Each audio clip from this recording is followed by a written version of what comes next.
Hello again, Daniel Carney here from Good Life Financial Advice. Today in our Property Investing 101 series, we're going to be talking about, I'm about to retire, should I be investing in investment property? Or how can I invest in investment property?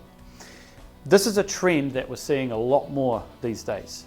55-year-old plus people getting into the property space. And look, if you're 55, well, that's a good time to be getting into property because you've got a good 10-year window before you'll be looking at retiring. So that's a good time to be thinking about starting, but we're even seeing people in their 60s and even 70s plus getting into investment property. So should you be doing that? Well, we are seeing this trend at the moment because the yields that people would normally get from their bank deposits and their term deposits and things just aren't delivering what they used to. We are in a completely different space now, interest rate wise.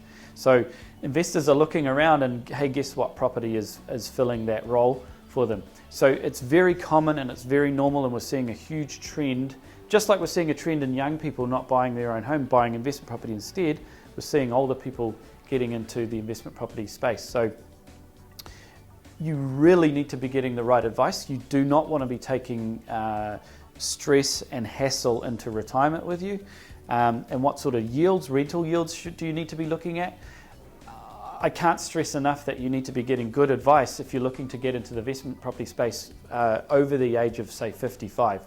Because depending on how you're doing it, you are getting yourself into a little bit of an aggressive environment.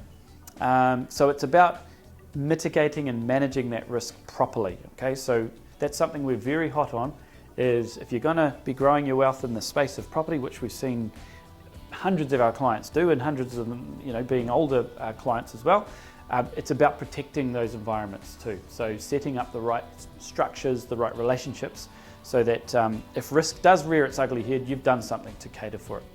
So we'd love to chat to you to help you, if you're approaching retirement or even in retirement, to decide on the right sort of property for your financial situation and your goals.